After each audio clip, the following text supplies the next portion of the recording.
Hello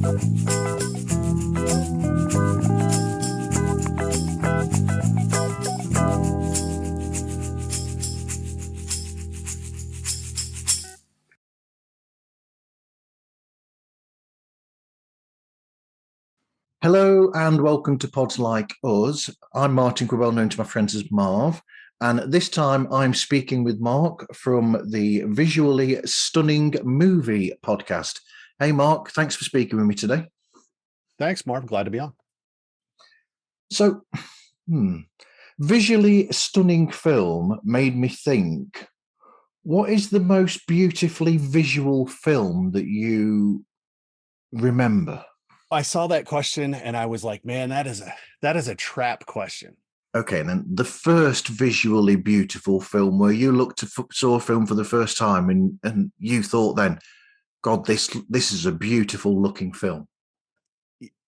The first one I remember just in awe when you just look and a film is just so spectacular on screen. It was small screen, ironically, but it was probably 2001. And that's why I said this is a trap question, because there's so many ways to what is the most beautiful film. I mean, it depends. The first film, you show it to people, and what was the train coming toward the camera, people were freaking out. It was that amazing. Go back, Gone with the Wind, these sweeping, wide epics, when the cast of thousands, and then you get to things like 2001, and then you get to Star Wars, which just does things that no one has ever thought to do, and then you get to Avatar, which looks pretty, and I don't want to talk about it anymore. But there's Oppenheimer. It's just a gorgeous film. It's just a gorgeous film. But a film doesn't have to be big, no, to be a beautiful film, because there's beautiful films and there's beautiful scenes. There's beautiful visages that we get. And there's some small films that are just equally as beautiful. But yeah, the first film that you just look at and you're just in amazement at what you're seeing is probably 2001. And it's just so expansive. It's so hopeful. It's hopeful. It's dark. It's strange. It's familiar, and it's big. And it was just amazing. Even for me, I'm old, tiny little TV screen. So yeah, that's the one I remember. What you said then about scenery, that reminded me of, I spoke with David from Piecing It Together podcast earlier on. And I mentioned to him about, I can't believe I'm mentioning this again, about the recent Letterboxd posting where they posted William Shatner's favourite films, which they are an incredible set of films that he's picked. I've got to say, it's probably, I didn't look. I'd actually probably my favourite. Lawrence of Arabia. Oh, gorgeous film. Rashomon, the original Kurosawa film. Actually. Yeah, the original Kurosawa version of Rashomon, Goodfellas, and Jaws.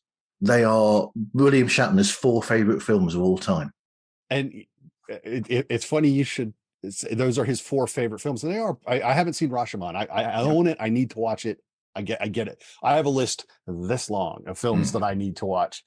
But when I was doing my it was doing my undergrad work for my English degree, and one of the classes, it was like, it was a get to know you first period. So you answer 3 questions. One of the questions is, what is your favorite movie and why? And I had to think about it, and I almost just said Star Wars, just because. And I didn't. I was like, no, you know what? It's not really my favorite film. I said, my favorite film was Monty Python and the Holy Grail. Yeah. And why is because I was like, it absolutely knew what it was. It absolutely knew what it wanted to do. And for what it's perfect at those. It said, these are our goals. And it absolutely nailed every single one of those goals. And it's hilarious. Yeah. And everyone looked at me like I was insane. I'm like, I'm sorry, man. I just couldn't help myself. Well, I mean, Life of Brian, it's always had the same. A lot of people get that film wrong, and the people behind Python have said this from day one with all the arguments that have gone behind it, and they've always said that it's not a satire on Christ himself or that. It's a satire on the craziness of overzealot religiosity in a sense. And it's not just religiosity, it's those that feel compelled to put something in a position that it doesn't necessarily belong. Yeah. Specifically a person, and obviously in Brian's case, but and it happens a lot in politics. There's a lot of Brians in politics, all countries, all eras. Let's be clear. There's a lot of Brians out there. But yeah, people get a lot of Python wrong. One of my favorite tidbits from the Pythons was they were talking about when they did the election sketch and the silly party candidate was winning everything. And it's because they needed something that was timeless. So they couldn't say Tories or Labor or this or that. The silly party, because it doesn't matter. You can plug anyone into silly party and it's going to have the exact same effect. And it's going to have that exact same effect for 100 years, no matter where you are.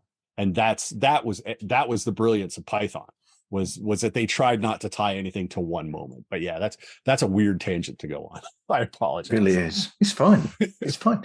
I mean, it works on all levels as well. Like a lot of Python works where it's not just one specific thing that they're going toward. There's a lot of things. That's why, I mean, I'll be straight out here, but my favorite film is Singing in the Rain because of the different levels that it works on, where you've got it. People could just look at it and say, oh, it's a musical. Mm-hmm. But I've always maintained that it's more than that. It's a period piece in essence. And I said to people, it's the original Once Upon a Time in Hollywood, because in essence, they're looking at Hollywood of the past, much like the Tarantino film is doing the same. So in Singing in the Rain, they're looking at the transition from silent movies to talkies. And the artist did the same thing. Yep. I mean, Downton Abbey cribbed that entire motif for their last film. Yes, we watched Downton Abbey here. So yeah, there are things that are timeless that work in literature, that work in film, that work in television. And again, sorry, Python just masters that. But yeah, Singing in the Rain, a great choice. Absolutely great choice. So what's your history with podcasts then? What were you listening to and what inspired you to start this? Okay.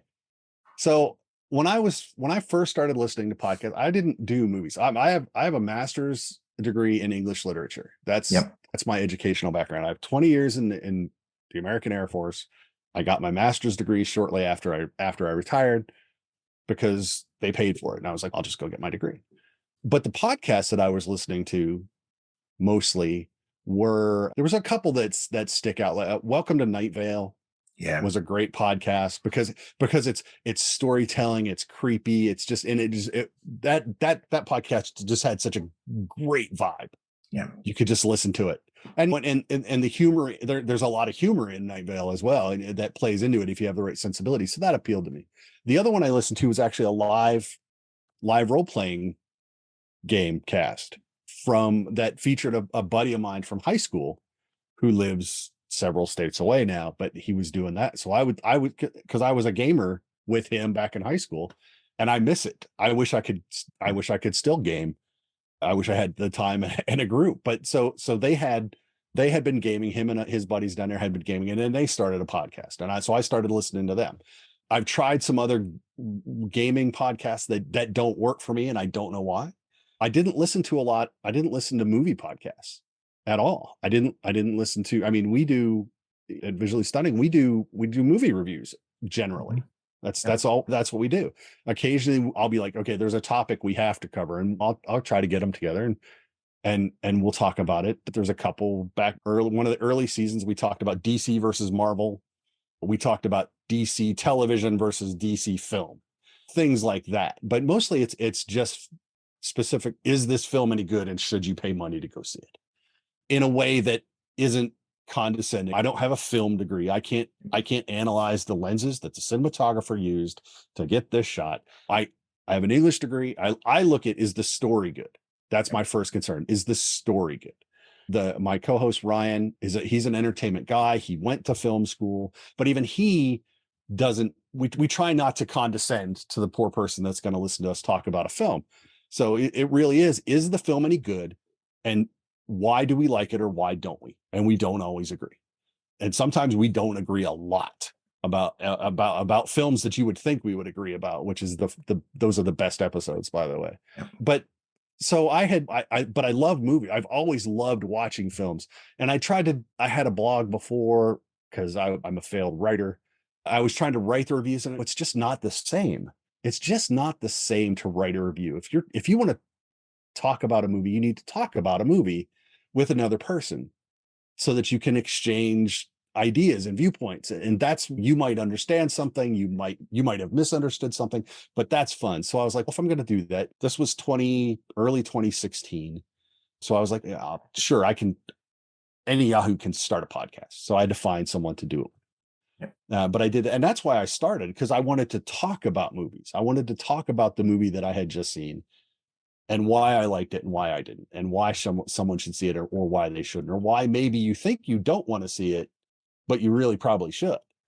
And that's really how I got started, was just that need to talk about talk about a film, not just write oh, the acting was great and it was shot. It's that's boring. It's bland. I don't want to write a research paper for you to read to determine whether you want to see a film or not. That's boring. I mean, your podcast works on a few levels, because so you'll do reviews on films that are current. Yes.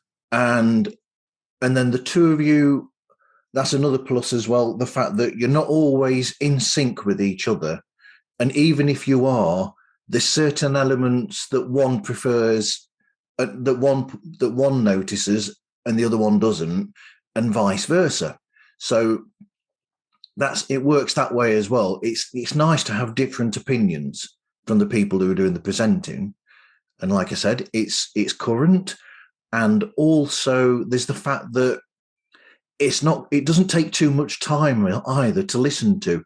It's a good short conversation between two people that obviously get on with each other. And it is easy to listen to. It doesn't take too long. It doesn't beat around the bush. No, we try not to. Early on, we would talk a fair bit. But no, we try not to, unless we're really, I mean, we can really get into a film and really sit there and talk about this. And it's like, we'll get 20 minutes in and it's, oh, and I forgot about this other thing. And then we'll go off on that tangent. And we try not to sit and do a point by point plot analysis. We try to avoid spoilers if we can, but a lot of it is what we love, the actors we love, the performances we have. And that's great. And the funny thing is that when I wanted to do this, like I said, I knew I needed someone. And I found Ryan. Ryan is actually the entertainment guy at one of our local network affiliates. So he reviews music, movies, books, general entertainment news. He was doing some on-air stuff, but that's it. That's all he was doing. And I was like, well, I knew a bunch of other guys on other stations. They had 6-man podcasts and YouTube channels. And so I reached out to him. I didn't know him. I had seen him a couple times at screenings that I had managed to get into early screenings for back in the day. And so I reached out on Twitter and I said, hey, can we talk about this? And so we met and he goes, why me? And I go, I said, I watch your weekly. He would do on Friday. He would get 3 minutes on the noon news to talk about film with one of the hosts. But that was it. He was like just blowing through 3-4 things in 2-3 minutes. I said, and I know you want to talk more about him. I said, and you don't do that already. I said, so this is an opportunity for you to do it. And I really had to convince him to do it. And it took him a while, but I think now he really does enjoy the opportunity to talk about that stuff, because he doesn't get that at work, but he does love film. So it worked out nicely for us. That was like the really surprising part. I was like, he's just going to get bored. He's not going to have any fun. But there are times when I'm listening to him and I'm just like, he's totally digging it right now. Yeah. He is totally digging what he's talking about right now. And those are the episodes that I really love, because I'm like, oh, he's in. And if Ryan's in, that's a great episode. If it's just a movie that we're like, I can't believe we had to sit through that movie again. And here's why we had to sit through that movie again. But there's movies we talk about where you can tell when he starts getting animated, because he's normally pretty reserved. But yeah, I'm the one that I'm up and down. I have one volume, which is annoyingly loud. But Ryan is if you get him, you can tell. And it's just like, oh, that's a good episode. When you talk about how we see different things, Yep. and we don't always agree, there's a joke here, and there's a gold standard that I use when I'm talking about movies that we disagree about. Yep. And that is the Dunkirk standard, because Dunkirk came out. Christopher Nolan, love Christopher Nolan. I'm a vet. I love history. I'm like, I'm so ready to watch this movie. I am 100%. I'm in. I went to the theater. I sat down and I had popcorn and my soda, and I was in. And I checked my watch 6 times in that hour and a half film, and I got angrier every time. So we talk about the movie, and I'm like, and he was doing this and this thing happened. He goes, yeah, and I saw this and this thing happen. I was like, yeah, and blah, blah, blah, blah, blah, blah, blah, blah. And we agreed on every single point going down the list. And he goes, and that's why I loved it. And I went, and that's why I hated it. Yeah. So, I mean, it was the weirdest thing. It's literally, we agree on every single point except whether that movie is any good. And I hate that movie. And like I said, the fact that it was so short, and I checked my watch 6 times, and I wanted to like it. I expected that I was going to love that movie, and I just hated it. And I was just like, oh my God, it's terrible. So now if we disagree on a movie where it's like, he liked it, I didn't like it, so we disagree. We don't Dunkirk disagree. That's the running jokes. And we don't Dunkirk disagree, but we disagree on this one.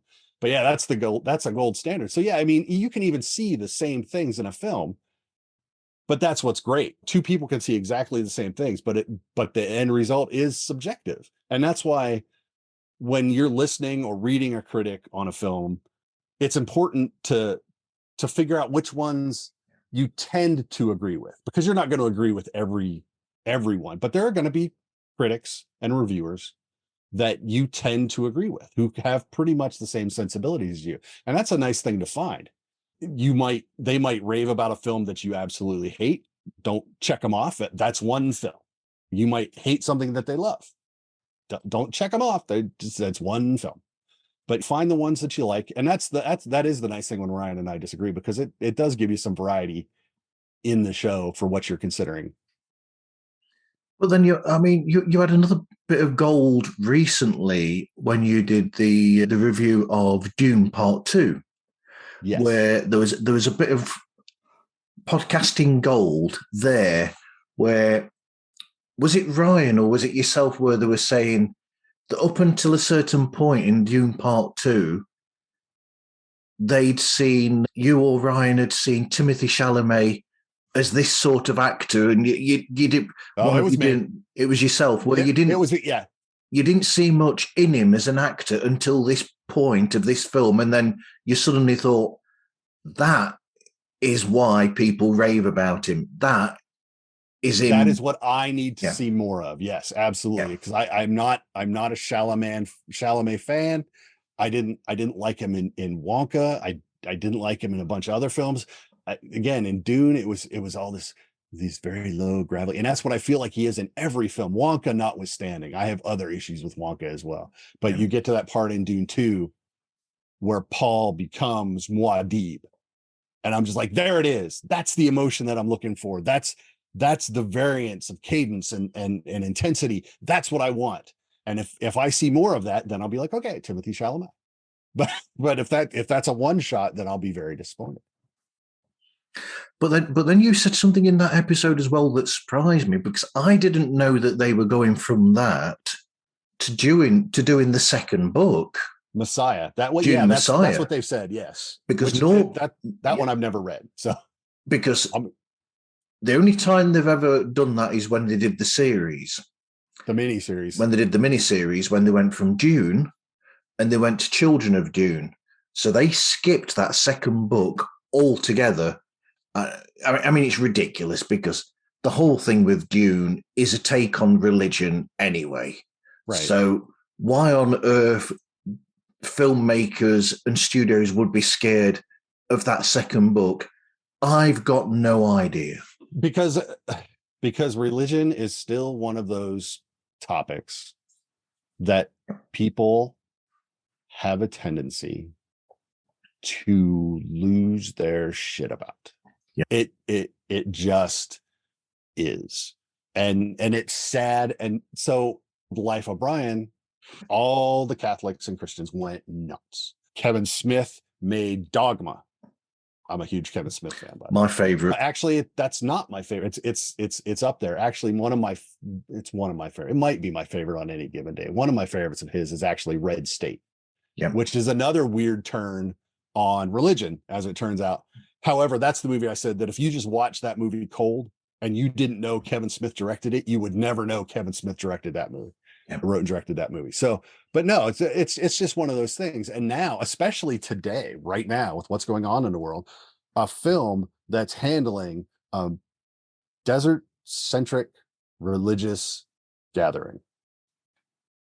Man, hats off to Denny for wanting to take on Messiah, because I promise that shit is not going to be over before that movie comes out. And even if this particular iteration of that shit is over when Messiah comes out, there's going to be another iteration of that shit happen shortly after. Because it's been happening forever.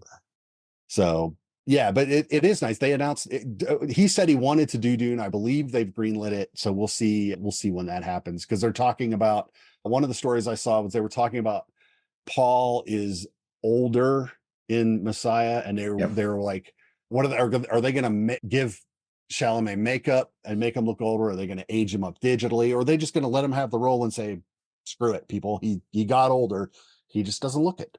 We'll see. I don't know, and it doesn't really matter to me. Like I said, I didn't read Messiah. I don't have a dog in that hunt. I just want the story that hits the screen to be coherent. I try not to be a purist when it comes to book adaptations, but there's one notable exception. As long as the story that you put on the screen is good. If the story's not good, it doesn't matter what you've done. You've made a crap story, so therefore you have a crap film. Which, going back to the name of this podcast, ironically, the Visually Stunning Movie Podcast is a joke. It is the phrase "visually stunning." You'll see it on movie posters and on commercials. Visually stunning. And if that's the first one you see, that's the joke of that statement. If that's the first thing you see, the movie is likely garbage. Because that's what they're trying to put. Look how great this film looks. That's if the best thing about a film is that it's visually stunning, they've done something wrong. And that actually came out of, I was sitting in a theater watching previews, and they put a preview up for Jupiter Ascending back in the day. And literally they were throwing quotes up, and the first one up on screen was visually stunning. And it popped right into my head. I was like, oh, this movie's going to be garbage. And it went through the film, and I was like, yeah, it looks like garbage. And then later on, I watched some of it. I've still never even watched the whole movie. I can't bring myself to do it. But what I have watched, I'm like, yeah, it's a terrible movie. And then I thought about it, and I'm like, yeah, movies that they tend to, when they start pushing how it looks, that's an indicator.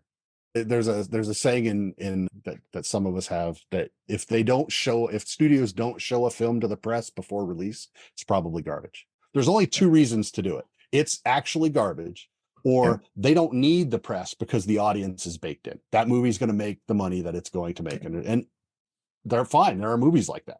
Fast and Furious. There are some movies that you look at, it's like they really should let the press see that, but they're not. Yeah, that movie's garbage. So, and then you watch it, you're like, yep, that movie was garbage. You hope for the best, but sometimes they give you clues. Fast and Furious works on both nowadays. It's garbage, and they know they're going to get an audience. Yeah. Was it your show I was listening to where you were saying basically the same as I think they should have just stopped as soon as Paul Walker had died? That wasn't me, but I don't know. I could see them not doing it. I could see them continuing on, which they did. Yeah. But they try so hard to work around him that they continually reinforce the fact that he's not there. And that is distracting. So I'm not saying that I'm not saying the movies are bad, because of course they're bad. They're Fast and Furious movies, and they're not intended to be Citizen Kane. They're entertainment, and generally they are entertaining, but that particular aspect of them, you needed to kill him off screen somewhere, or just stop talking about him. Tell Jordana we love you, but you can't be in the film because you remind people of Paul. and been done. But they can't do that because she's Vin Diesel's sister in the film. So they were going to damned if they do, damned if they don't situation. So they're doing the best they can. It doesn't kill the franchise, but it doesn't help it at all. I mean, the awful thing is they had plenty of chance to actually kill the character off in the film that film that he was in. Yeah, they probably could have recut that somehow, but they didn't. And I understand why they didn't do it, but they did it. They did what they did, and that's what they have to live with. Yep. Yeah, it's put them into a position that they're constantly having to write around. Yeah, and that's hard because all it does is, again, it just reminds people that he's not there. Yeah. So how do you choose? Basically, do you just look at what films are coming out and you decide, oh, we're going to talk about that film? Yeah, well, because we pre-screen a week or two early a lot of the new releases. And then if we're at the same screening, we try not to talk about a movie before we talk about it. Yep. So we try not to talk with any kind of depth right after the screening. We try to save that for the recording session.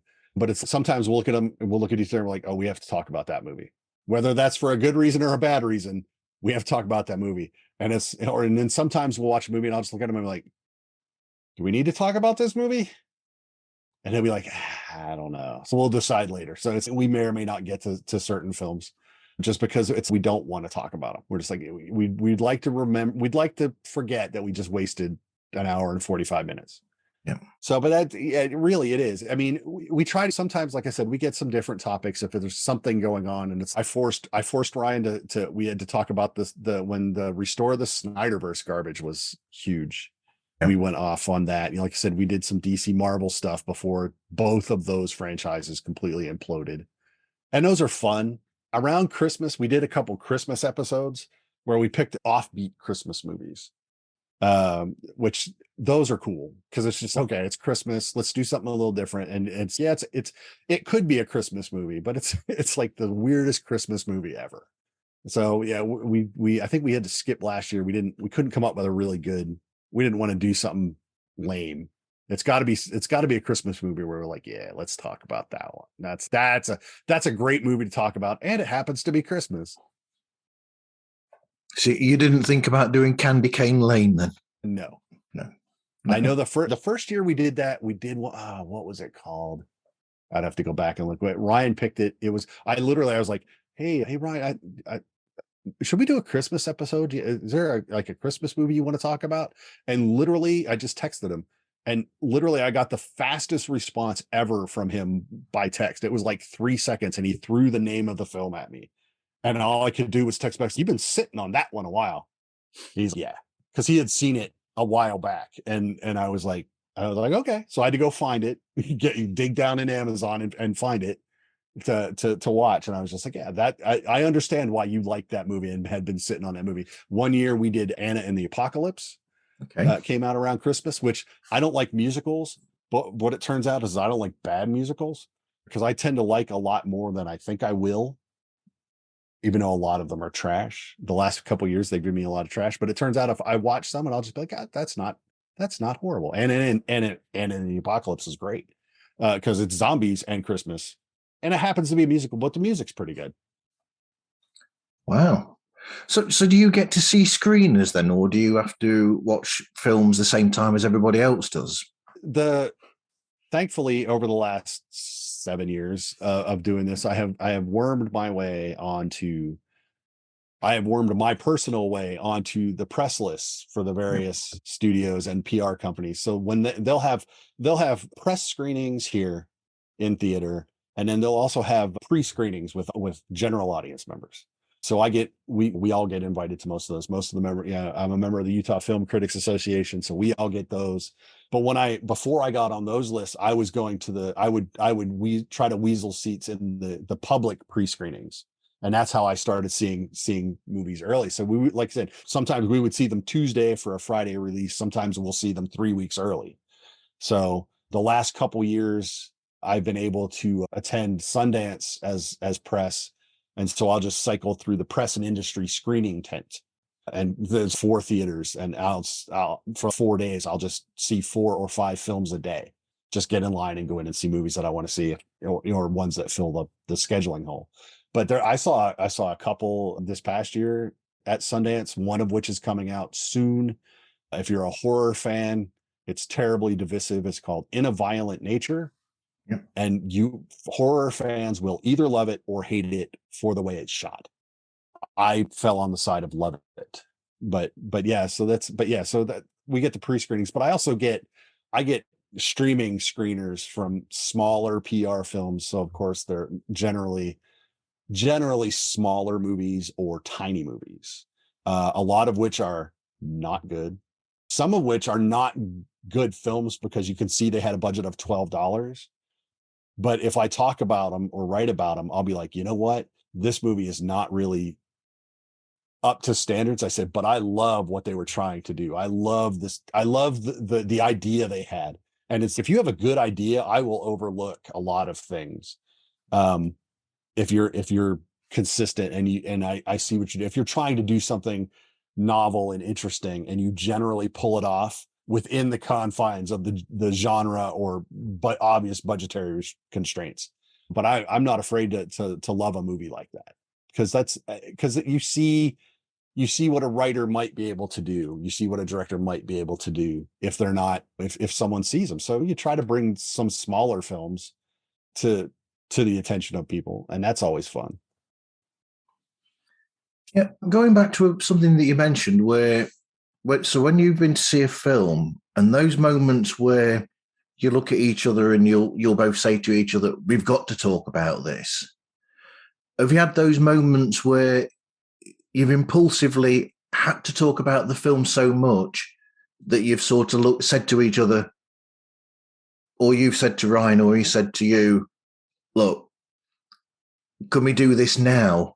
We need to talk about this now," or something, and you've suddenly just had to record the show very soon after, essentially? The fastest we've ever done is the next day, because normally we get out, and like I said, so for me, there's a couple theaters that the PR companies use, and the closest one to me, if traffic is good, is 35 minutes away. So if that film gets out at 9 or 9:30, and I'm not, and then I've got to drive a half hour, 45 minutes home, depending on traffic, and then I have to try to get to sleep so I can get up at 5 o'clock in the morning. Ryan works at the station a lot of times. He's at the station at 5 or 6 o'clock in the morning. So it'll be like, we need to talk about this. Are you free tomorrow after work? And we'll try to do it as fast as we can, especially if it's like a Tuesday on a Friday release, because I don't know how it is over there. A Friday release is really a Thursday afternoon release. Yeah. So sometimes you got to try to work it in, and sometimes you can't. Sometimes they'll be like, "Oh, the embargo is Thursday at 1 p.m. So it's like, yeah, we can talk about it before then, but we can't put anything out because the embargo is on. Even though you'll see people breaking embargo all the time, we try not to break it. I mean, I don't want to piss anyone off. Yeah. I worked hard to get the little bit of access I have. I'm not going to throw it away for jumping the gun on an embargo. That's just not cool.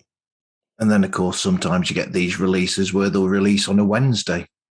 Yeah, if there's a holiday weekend coming up over here in the States, Thanksgiving Wednesday will be the release, because Thanksgiving is Thursday, Black Friday is Friday. So they'll do a Wednesday. If the 4th of July is on a Thursday, they'll release on a Wednesday, things like that. Or the big one is Memorial Day, which always falls on a Monday. But a lot of times they'll release on the previous Wednesday or Wednesday afternoon. So they'll get like a 5.5 day or 5.5 day weekend to try to pump up their numbers. Oh yeah, it made $80 million this weekend. Yeah, over 5 days. Sometimes we talk about that if we talk about a film after it opens. We'll talk about, yeah, it did this, but it did this in relation to the other thing. Again, it's minutia we try not to get into, because box office can be boring, but it can also be indicative of bigger issues in Hollywood, which sometimes we wind up having to address as well. But I mean, some of these blockbuster films, I'm going to use air quotes.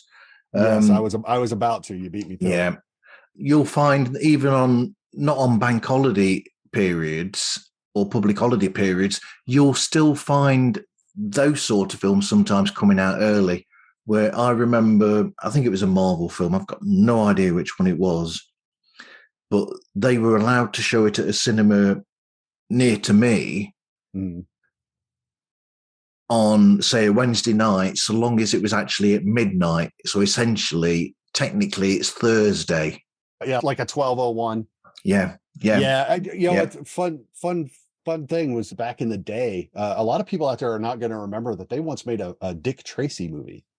Yeah, starring Warren Beatty, and I was actually at my first duty station, and when I was in the Air Force, and the theater was showing it at 12:01 on opening night, and so I had to go and buy my ticket before then, and it was actually a Dick Tracy T-shirt with a blank ticket stub at the bottom, and they stamped the date and time just with a rubber ink stamp, and that was you had to wear your shirt to get in when you came back to get in. That was your ticket.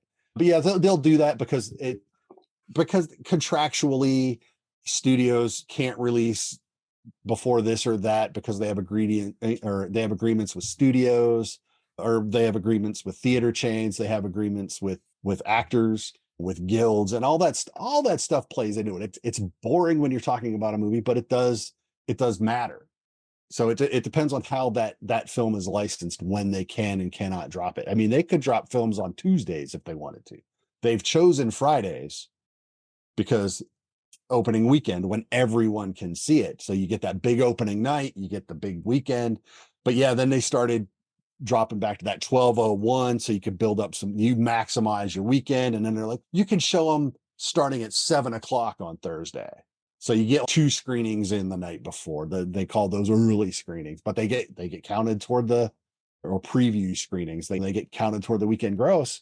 So there's a lot of finagling. And that's when we talk about film budgets and everything else, what this film has to make. That all plays into it. They're trying to make their money back. Okay. So you've watched the films, and then the next point on the list, not so much research, because the research is essentially watching the films, but what's the preparation then between watching the films? What sort of prep do you do before recording the show, or do you like to go in there dry? I don't bullet point it out. I mean, I drive the bus, but it's okay. We're going to talk about this. It came out. Try to give a quick synopsis before I accidentally start opining about the film, and then what's generally, what did I think? Generally, what did Ryan think? And then just naturally out of that, we wind up gravitating into certain points. I want it to be organic. I want it. Yeah. I don't want this plot summary. This is the cast and what it's. We don't want that. That's not what we want to do. We want to talk about how we felt about the film, and everything will grow out of that. And yes, we have been known to blow off on a tangent about certain things in the film, but that's if you and your buddies are talking about sports or politics or movies or music. That's what's going to happen. One thing will lead to another, and that's what film should do. Film should spark a conversation, even if it's just popcorn entertainment movies. It should give you something to talk about, even if that something is a tangent into Monty Python in general. It's one of those things that happens that a good film will do, or that a film can do in a good or bad way. A good film will make you talk about films that it's influenced by, or it does this so well, or that. And a bad film will make you talk about, they missed this opportunity. They literally took this scene from this film and dropped it in here. So, but that's all organic, based on how that film has affected you. And so that's what I said. We try not to talk at all, except about when are you free to talk about this one, and do we want to talk about this one?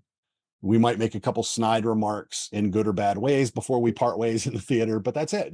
That's it. I literally want to hear what he thinks for the first time when I have to react to it. And I just think that's the best way to do it. So how do you then from there record the conversation between you both and edit it? Right now, because Ryan's work schedule is so twitchy at this station where he's at, Yep. A lot of times, right now we use Skype because it's the easiest thing for him to use on his phone. So we are working toward getting him on camera, which I told him this year. I said I want at least half of our episodes to have you on camera. He goes, that's a fair goal. But no, so we Skype. I record. That's my mic. I use a Zoom H6. I actually have a mic splitter for this because I need to split this one mic to the H6 and then into my PC so that it goes out to him. And I take the stereo feed out of the PC back into the Zoom. So I have two channels. I have whatever's coming in and I have my mic. So if it's just two of us, I can sit there and level and play with him if he's got a crappy signal, and I can play with it. If I had more people, that it would all be on one feed. But right now that works. So we're, like I said, once I get him on video, get him off his phone, we'll maybe use some different stuff like StreamYard. I would use Zoom, but I don't want to pay them because it's a 45-minute limit if you don't pay. And I'm like, sometimes we go past 45 minutes and I don't want to pay them for the amount of times I would actually need that paid feature. So it's because I don't make money at this. I do this because I love it. I love movies. I've worked my place. My reward is that I get to see these movies early, which is awesome most of the time. But then editing, I just take both feeds, I drop them. I did pay for software. Yep. I needed multi-track software to play with. So I use Mixpad from NCH. It's decent enough. It's featured enough. I've run up like 8 tracks, and I think it'll do more than that if I want it to. They have a sister program called VideoPad, which is a nice video editor. I've played with that a little bit.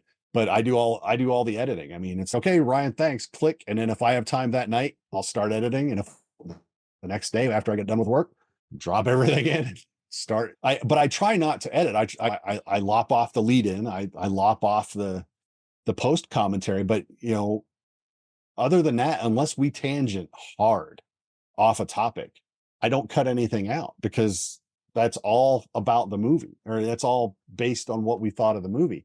Early on, I would, if there's some old episodes that I called "What the fuck was that?" because I found we would tangent in a lot of episodes for 10 or 15 minutes on something completely irrelevant to the film, but really good content. But I was like, I can't put that in the episode, so I would just cut it out and just forget about it. But then I was looking, I was like, some of this stuff's great, but it has no bearing on what we're talking about. So I said, so they just became tangent episodes. Sometimes they were like 3 minutes and sometimes they were 30 minutes, but it was fun stuff. And so it's nice. It's actually nice when you get that, because again, it's the film inspiring a conversation but unfortunately in the realm of what the podcast is supposed to be, it's not important for that particular version. Wow. You're making extra episodes out of bits that you're cutting out. If they're important, I mean, if the content is good, I mean, if, like I said, sometimes you tangent, like I said, sometimes it's 3 minutes, but it's 3 minutes of gold about this other movie that's getting greenlit because of this other thing that we were talking about earlier in this episode, or we accidentally go from movie X to a similar movie 3 years ago that did this technological thing or whatever. It doesn't fit as a whole, but it's intelligent and insightful or educational or just entertaining. And if there's, it's nothing. It used to be a throwaway, but I wound up hating to throw it away. So it's, you know what, it's a little bonus for you. So you can listen to that if you want. We haven't done it. We tried to be tighter lately, and we mostly succeed. But there were times when it was, I mean, and I tell every podcaster that. So there are going to be times when your podcast goes left, and you might want to cut it out, and you might need to cut it out for that episode. But stop and think before you just chuck it. There's no rule that says you can't bonus episode. Tell everyone where it came from, and do a quick intro for it, and throw it out there. And it's more of your legitimate thoughts. It's more of your legitimate opinions, and it might actually be relevant in some way to something the movie listener would want to hear. So why would you just throw it away? And once I realized that, I was like, oh yeah, that's great. And sometimes if it's not got anything to even do with the subject and it doesn't take too long, sometimes it's nice just to leave it in there, because that is just how conversation is anyway. Exactly. So it's a judgment call, but I would encourage any podcaster to think when you cut. Yeah. You may need to cut it, and that's totally fine, but there might be a use for it. Right? You're digitally hoarding. Oh my God. It's an 80 meg audio clip. What will you do with yourself? But yeah, just you never know. And sometimes it might be important later.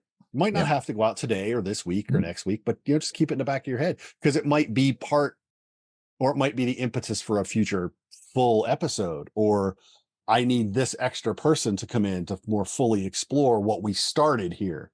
Yeah. So but that applies to any topic that you're going to talk about.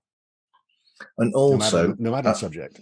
I mean, we're already going into the bit of podcast advice here, but also if you are going to do that with the editing, when you've done it, my suggestion would be to go back and have a listen to the transition then from before the edit to after the edit, so that it sounds seamless. Because sometimes if you don't listen back to it and you've done too harsh an edit, it's noticeable, because people will listen and it'll be like, how did this suddenly get from there to there? And a lot of times if I realize that I'm going to wind up cutting a section out, I inevitably try to circle back. I'll just go like, and for those of you that aren't listening, I just had to cut out 10 minutes, but don't worry, you'll see it later. Because it's important. But yeah, and even if it's a harsh cut, just put in a filler and tell people, say, look, I had to cut this out because we went off topic, but it is something that it's not important for this episode, but you might see it. Just tell them they might see it later. People are fine. There are people that cut the crap out of their audio and video that's your cut. That's really bad, but people forgive that because it's the content that should be the most important thing. Yeah. So when you do have guests, how do you organize those guests, arrange them to be on the show? And then how do you pick the subject to go with the guest? And is that done the same way by inviting them onto Skype? Okay. Yeah. A lot. I don't do a lot of guests. Yep. Because one, my work schedule is not really conducive. So I get a lot of opportunities. They're like, hey, so there'll be virtual interviews for this movie coming out. And it's if it's a movie that I really care about, I'll see if I can work it out. But a lot of times the schedules just don't work. So I don't even ask. There are times when they will. There's shows that I talk about. There's an episode out on YouTube and the audio is out as well. But I got to talk to 3 people from a show on Amazon called Three Pines. Okay. Yeah. Alfred Molina led show. And unfortunately, I did not get to talk to Alfred Molina, but I got to talk to 3 of the other actors. And so that was set up they were offered up.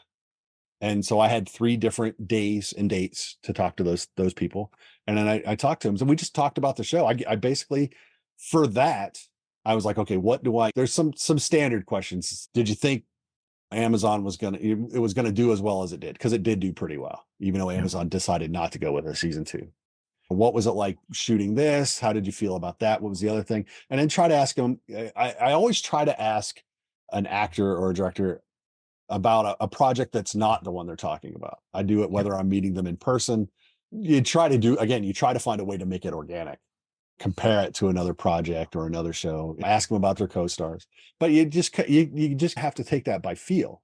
What you have, who are they, what have they done, what are they expecting, and it just wing it. And if it's I'll ask is are they hosting the interviews on Zoom? If so, then I'm coming in like I did tonight, and then it's not my problem. They'll send me the audio and video. If I don't, just record the audio, because I can still do that anyway. If it's me, I'll tell them, we can Skype, we can do this. we can do this. I'll give them options as which do they prefer. And I'll ask them, do you prefer audio only, or do you care if we do video? Because if you do video, then I'll put it up on YouTube as well. And so I because in the end, they're the guests. So whatever they want is what I want to give them, is how I want to handle it. Then I will work within those constraints every time. I try to do the same myself. I always try to make it around the guest that comes on the show where possible. So then you've got the logo and the music for the show as well. Where did they come from? Marv. Am I back? Yes, you're back. Right. Wow. I don't know what happened there. So then after that, you've got the logo. After that on the list, we've got the logo and the music for the show. Where did you get those from? So the logo, several iterations.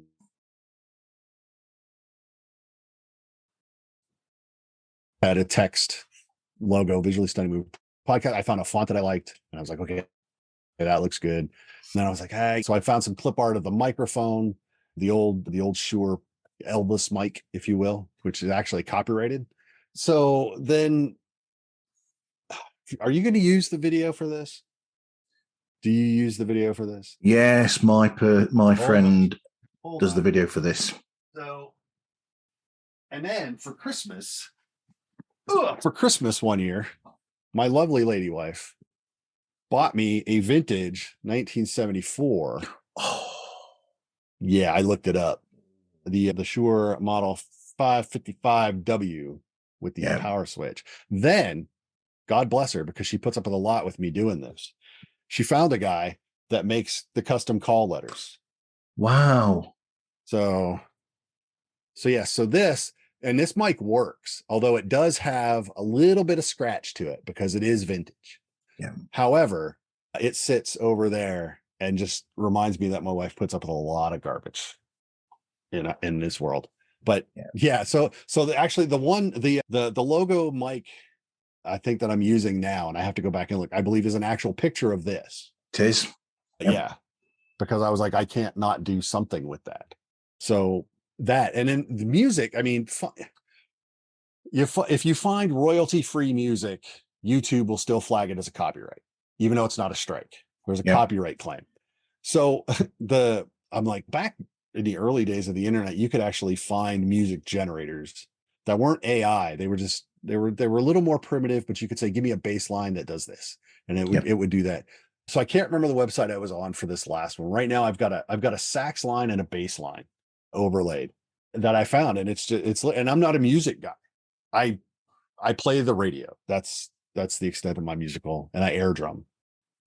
So it's like I love a good bass line. So I was sitting there playing with the bass line across 16 bar, and I was like, I need something else. I like that bass. It's a simple bass progression and drum progression, and I love horn. I'm a classic rock guy. I love the wind instruments. I love some brass. So I was like, trumpet's too harsh. So I was like, sax is good. And then I found this, and then basically that's just scaling up and down. But I found a way that I can, if I put it in a video or in an audio, there's enough variance there to get you from point A to point B. And that's all I really wanted to do so that if it's video, you're not just looking at a static image for 10 or 15 seconds. And if it's audio and I want to transition between parts, I can do that. So it's out of necessity and the tools at my disposal, although I'm always looking for ways to improve both of those things. Aren't we all? Right. So are there any standout moments or standout episodes? As I said, the episode I refer to all the time, the Dunkirk episode, it stands out because it is literally the one episode. If we're in a theater, I will look at Ryan and if I've watched him during the film and I know we're going to disagree on a movie, I'll just look at him. I'll be like, Dunkirk. And so that one has just hung out. But I think the ones that I enjoy the most are the ones where we're not necessarily talking about films is great, about an individual film is great. But when you start talking about how, when you go a little wider and how a film fits into what they've done, or how this actor's performance fits into what they've done, or how this actor has maybe transcended what they've done before, or it's like, wow, I did not see this performance coming from this actor ever. Yep. Those are the best ones, because they're the ones, if you're surprised, that's the best part. If you come out of a movie, yep, I was expecting to like it and I pretty much liked it. But if you come out of there and there's just something that's just, you were just like, wow, those are the episodes that I love. So this is a bit of it's a question where in some ways I don't know whether I like answering this question myself. What do you look for? What do you look for then when you go and watch a film? I'm a fan first. Yeah. So if the film is not entertaining, whether it's pure popcorn fun entertaining or Schindler's List entertaining, or Saving Private Ryan entertaining, if it's got to be entertaining, it's got to be engaging. Some of our favorite films, as it turns out, are actually the John Wick films. And you would ask yourself why? And that's a great question. And the why of that is, you watch the first film and you're like, that's just a really solid action movie. And it's got great action sequences. Keanu's always fun to watch, and it's great. And then they got to John Wick Chapter 2. And they took the world, this little slice of John Wick's world that we had so much fun in, and they blew it up. But they stayed consistent when they did it. So you see more of that world, and you get more action, but it's just as good and it's just as well thought out and it's just as convincing, but the world becomes interesting. And then they go to 3 and they give you another layer of that world. And the phrase that I like to use is its logic is internally consistent. And that's why we love John Wick. Those films is because, yes, everything in those movies is basically patently ridiculous. Yeah. But it all works based on this set. It's consistent. It's internally logical. And that's key, because those are story elements. The world that they built in those are actual story elements. So again, like I said, there are really low budget, low quality films, he said with air quotes, where I will like I said, where I will be like, oh, I love the germ of the story here. And I try to find something good to say about every movie. And a movie might be complete garbage and they may have failed at churning out the idea they like. But if I see what they wanted to do and just know that they couldn't do it, I'll be like, I know what they wanted to do, and I really like that. And I wish they'd have been able to pull that off better.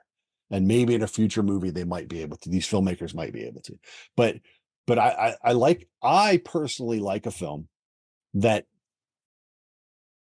the story is good, the characters are good. I hate flat characters. And if a character is flat and two-dimensional, those can exist, but they can't be your primary players.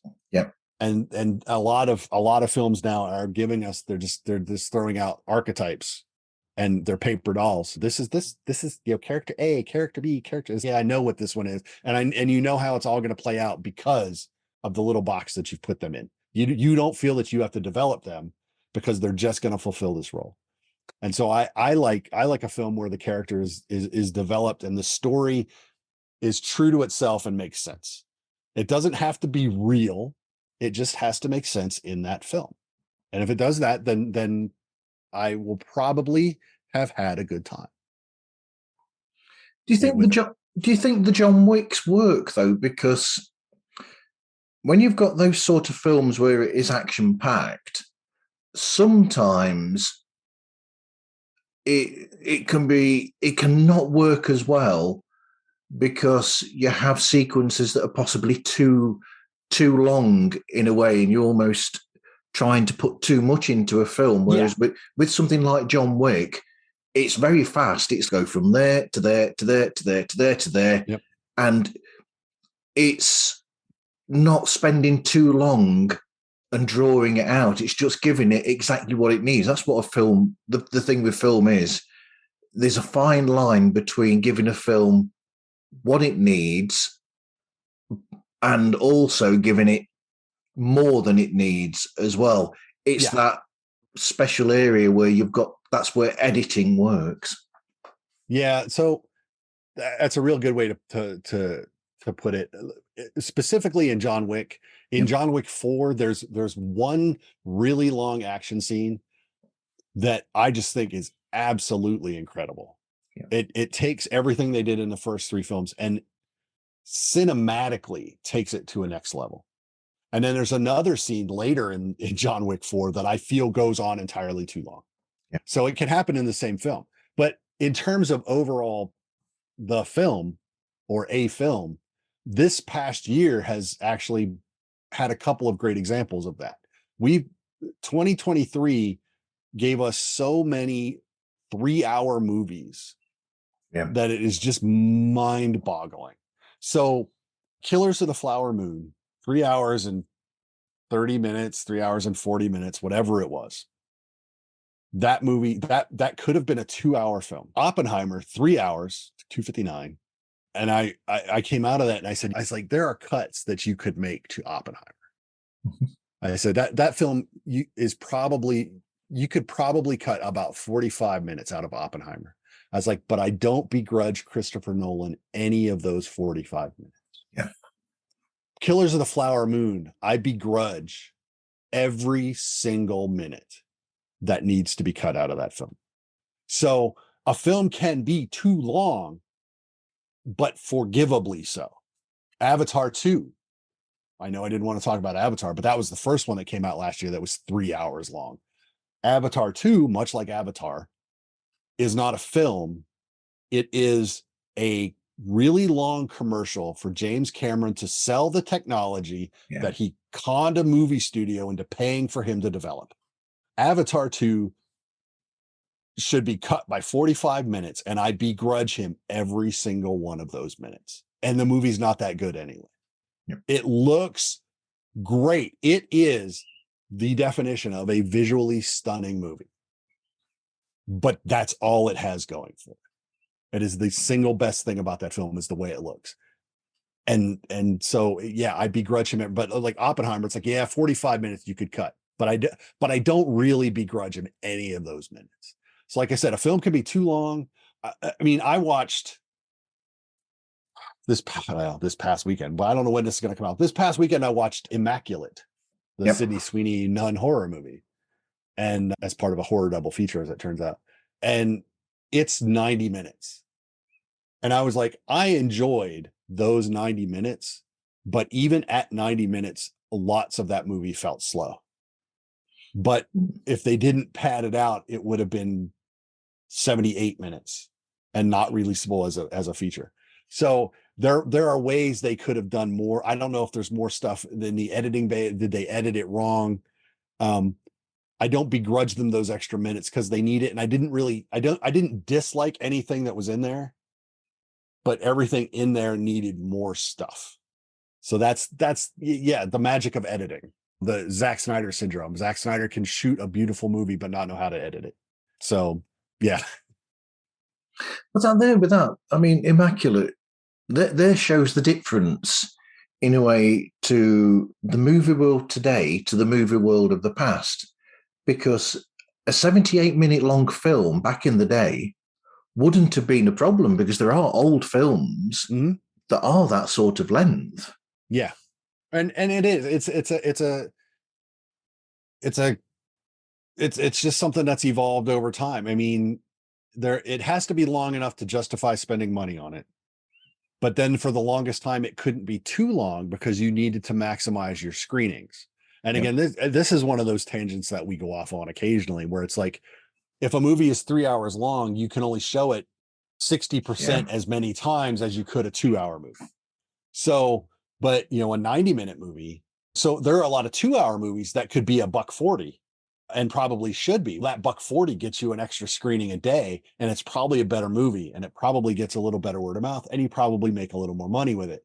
So that's the boring wonky stuff that we occasionally transition into. But now we're in the age of 3-hour films, and it's just, hey, look, the TikTok generation has trouble watching 20-minute YouTube videos. If it's not 12 seconds with a kicking soundtrack, that's what. But there are certain films that can transcend that. Barbie was pushing 3 hours, but it was doing something that people hadn't seen and people wanted to see.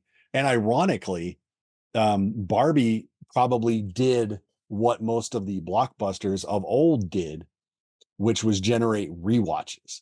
Because a film does not make $1 billion or $2 billion or $3 billion without rewatchability. Yeah. Endgame does not get to $3 billion if people aren't seeing it 5, 6, 7 times in the theater. Barbie hit an audience, got the rewatches, and busted 1.4 billion, I think, is what Barbie made at the end. Oppenheimer, the subject, people were going to see it for what it was. They got some word of mouth. They didn't get quite the rewatchability. So what, it made like $800 billion or something like that, or $800 million. So there's ways to get around these huge budgets, but these films have to make their budgets back. So if they spend $300 million on a film, they have to balance that. Have I spent that on a 2-hour film, or have I spent that on a 3-hour epic with an auteur director, and try to get the classist buzz to get the money?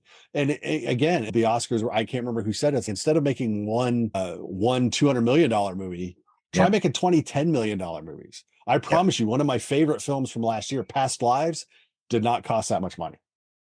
and it's spectacular if you have not seen it. American Fiction, which that was the screenwriter for that film that said that. Yeah, that was not $100 million. That was not $200 million. Risk reward is what drives Hollywood. And let's not forget that a $15 million Godzilla movie won best visual effects over $200 and $300 million science fiction movies out of Hollywood. Yep. So it's not the dollars that go in, it's the product that comes out. And that's what Hollywood needs to get back to. And that's a tangent. Yeah. I mean, that's that's shown by what happened with Joker. I mean, I've never seen the film. I've not seen Joker yet, but that was a relatively cheap film in comparison to these other films. Yeah. But it's made them so much money. So much money. So, but again, it generated interest, it got an audience, and it got rewatches, and it made what it made. It didn't make $1 billion, it didn't make $2 billion, because that movie's not for everyone. So not everyone is going to see it multiple times. But again, that's if your ROI is 10 to 1 because you didn't spend so much money, I don't know how a CEO wouldn't greenlight that project unless they want the vanity big tent pole blockbuster. And if that's what you're shooting for, you need to be ready to lose a lot of money, because you've made your window to profitability is so narrow that you've hamstrung yourself. And it has to change. It will change at some point. Yeah. I mean, not sticking on this subject for much longer, but that's why Disney have brought back Iger.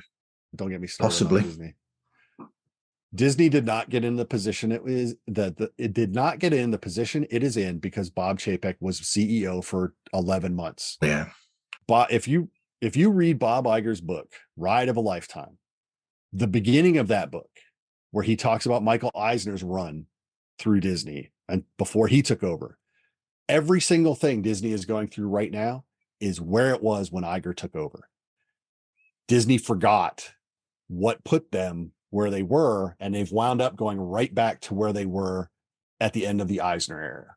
So I am of the opinion Iger is not the one to fix it because he helped break it. Right, unless he wakes up and says, holy crap, we really do need to just go back to making smaller, not fewer, which is what he said. Oh, it's just saturation. No, it's not. It's crap. People will see 3 movies in a weekend if they're all good. That's true. Yeah. They will not see 3 movies a month if they're all crap. So you've got to make movies that appeal to enough people to make your money back. And if you're not doing that, you are failing as a CEO. He's not writing the films. He's overseeing this. He has his finger in more pies than a lot of people. Everyone's, oh yeah, Iger's got his hand on the wheels. Yes, he does. And yet somehow he doesn't get any blame. How does that work? At some point, it's not the director, it's not the writer, it's not the actor, it's the executive that is greenlighting all of these, and the executive above them that's not holding this executive accountable. There's I'm a military guy. Shit rolls downhill. The problem is, eventually, the guy at the top has to stop throwing shit and actually fix the problem. And until Iger is ready to do that, I don't know. I see Disney, Marvel, Star Wars now, and I'm like, please don't suck. And if that's my benchmark, is don't suck. Not, oh, this is going to be great. It's just don't suck. Give me a film that doesn't suck, and let's go from there. And they're having trouble doing it. Yeah. They're having trouble doing it. So people blaming Chapek. It's like, no. Yeah. Bob kept his office. Bob had one hand on the wheel. Don't fool yourself. He's not the miracle man. Okay. They need to stop. Okay. They've got into a situation where it's almost cut and paste, where they'll have a sort of, this is how this film goes. So you'll start there, you'll go there, you'll go there. And they use the same sort of pattern constantly. And it's they're watching these films and going, oh, that doesn't work because it's not following this set pattern that works, quote. Yeah. And it's not so much about that. What they've got to do is, if they're bringing in these creative people to make these films, don't say to them, oh, go and make this film that you want to make. And then when they get that film, they look at it and say, that doesn't fit what we want it to be. Right. And then reshape it accordingly, and then churn out a piece of crap at the end of it all. Yeah. That is all cut apart and made into something that doesn't make any sense whatsoever. Filmmaking by committee. Yeah. There's a great saying is, when you try to please everyone, you wind up pleasing no one. Yeah. So all of Hollywood, not just Disney, needs to say, we're going to make this movie. The first question should be, who are we making it for? Yeah. And that should drive every other decision you're making. Because if you're making it for a audience X, and but audience X traditionally makes up 60% of your box office, then you can go, it should make about this much money if it's any good. So we want to budget about this much money. But if you're making a movie for an audience that is traditionally 8% of the viewing audience, pull a number out of my butt. Yep. That, well, now you can't spend a 60% of the audience budget on an 8% of the audience film. And it feels like that's what they're doing. It's no. Make a film for the audience. And again, if it's good enough for that audience, they'll see it again. And you will have gotten two tickets. And it's like, how is that a bad thing? Make all these different films. That's great. But scale what you're doing to the audience you anticipate. Because then if you do that, you might get crossover appeal. And then your box office gets bigger with an audience you weren't expecting. But don't try to force a square peg into a round hole. Yeah. And assume that the audience will come, because that's not how it works. Audiences are funny like that. They won't go see movies that they don't think they're going to like. So, yeah, but that's Hollywood in general right now. Hopefully we're learning. Hopefully. But I mean, staying with that, I can't believe we're staying on this for so long as we are. But if you go back far enough into the history of Disney, the other difference you've got is that Disney was started by a creative. Yeah. In a way, because Walt Disney himself, a creative person. Whereas now, the people in charge of Disney aren't creatives. The corporates. They're bean counters. The bean counters, like you said. Yeah. The corporate, they're all about the money, and they're not about the creative. So I'm going to repeat something that I said in an episode I recorded earlier with this one, where I'm sort of on the periphery, not the periphery, sort of hoping for the best with the DC world, where Gunn is a creative person. He is.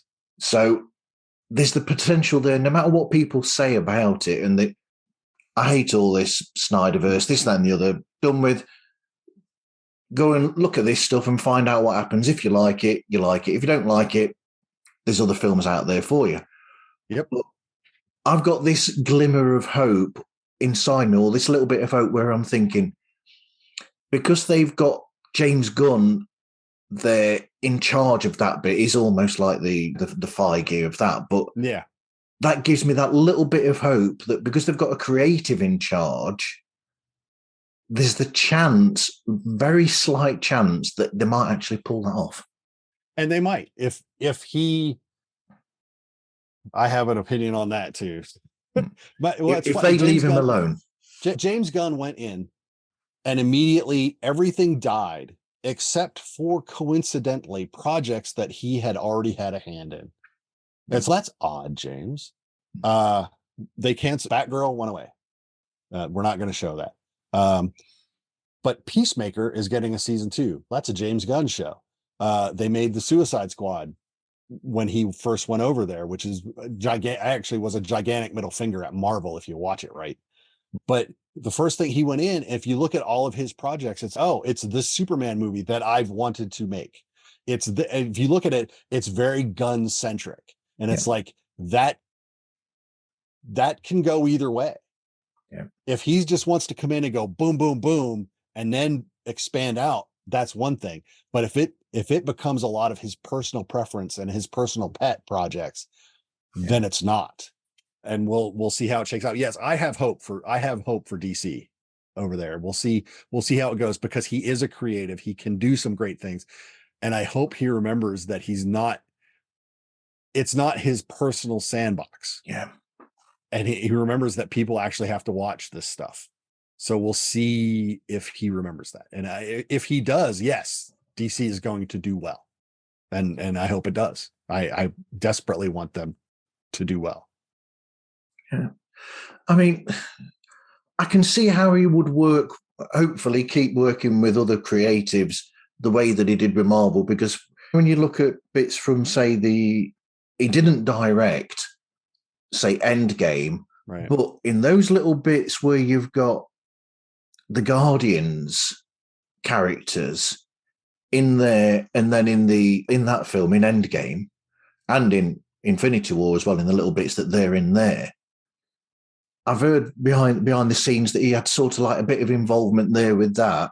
So there was a bit of to and fro between him and the Russos. Right. Yeah. I mean, that's when you, again, the great thing about Marvel phases 1 through 3 is that they had this big general plan that all these directors worked in. And the films are formulaic, and people develop formulas because they work. They get you certain results. That's why they're formulas. But the ability for the directors to work together to talk about the characters that they've built before, and does this seem right or does this feel right? A lot of times the actors will do that for you because they know the character. But there's nothing wrong with that kind of creative interplay. It's not like they brought James Gunn in to direct the part of Infinity War where Thor meets the Guardians. It's not like he shot that or directed that scene. But yeah, if they had questions about how does this work, James Gunn, I always conceived of this little bit of backstory trivia for character X. And then Russo's probably, that kind of makes sense. So that might have altered how they directed a scene. But when you're working together, that's great. Again, my one concern is if Gunn has too much control. There's a phenomenon in Hollywood where you have written, directed, and starring X. That's just bad. I mean, it can be good, but it's like, dude, at some point there needs to be a check just to remind you that, dude, it's not all about you. And hopefully Gunn has that over at DC. Right. Anyway, that was a nice tangent. I know, right? Sometimes it's good. So what advice would you give to people if they were starting a show of their own? You're going to make mistakes. You're going to feel inadequate. You will always look back and go, oh, what was I thinking? The important thing is to start, do it. People can tell you 100 different things about podcasting, but until you sit down at the mic and hit record and start, you don't know anything. And so don't be too hard on yourself, but don't be too easy on yourself either. That's the biggest thing. But you have to start. Even if you do one and never do it again, you will have said, I did it. I get it now. I don't need to do it. Or you do one and you go, that is just not going to work. And you don't be afraid to change. Don't be afraid. In writing, it's called kill your darlings. Don't be afraid to make a change just because you're convinced this is going to work. It might not. You might need to tweak it. You might need to just replace it. But be honest with yourself. But the biggest one is start. Just start. And I promise you'll be happier. It won't be eating at you. That's the biggest thing. Is if you want to do one and you're not, it's just eating at you. Just do one. Just do one. Go for it. Absolutely. Okay. So where can people find you and get hold of you, Mark? The website will normally get you to everything else we do, which is vsmoviepodcast.com. I'm still on Twitter /X, VS Movie Podcast. Instagram and Threads is Visually Stunning Movie Podcast. The YouTube channel is Visually Stunning Movie Podcast. Some of the stuff goes there. Yeah, everything eventually winds up. If you're on Facebook still, VS Movie Podcast, we're over there as well. But again, everything eventually links to everything else. So if you find us in one spot, you can find us in all the spots. Follow us in all the spots. Numbers, I hate to say it, numbers drive everything in this thing. And feedback would be lovely if you have it. Click if you liked it, even if you don't share it with your friends. If you go, that was fun, click done. And that would be helpful. But yeah, but we're pretty much anywhere you listen, anywhere you watch, anywhere you scroll your social media feed, we're there. Okay, before I do my spiel, I've just realized I've missed one, which is, what do you like to listen to yourself podcast wise? Podcast wise, man, that's a tough thing. During the day, I don't have time. I mean, I would listen while I'm at my desk doing my day job, but then I would always get interrupted, which is terrible. If I could, I couldn't do true crime. I can't. I can watch true crime. That would be great. Shows like that. But if I was going to listen, and throw me some recommendations, by the way, on this one. If I had the time or the wherewithal or just said, screw it, I am actually going to listen while I'm at work, I would want something in the vein of a Night Vale. Something that's just a little off center, just a little weird. Because that weirdness is gonna grab my attention and keep it, and that's what I want when I'm listening to a podcast. That's me.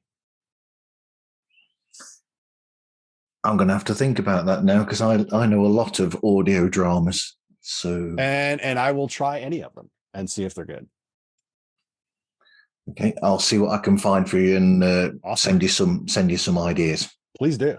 Okay. Right. Thanks for speaking with me today, Mark. Oh, thank you for having me on. It was fun. It was great. You can find Pods Like Us on Instagram, Facebook, Twitter, Threads, and TikTok. And we are also on Patreon, patreon.com/Pods Like Us. And you can contact us through podslikeus@gmail.com. Anyway, thank you everyone for listening, and hope you listen again to another episode of Pods Like Us.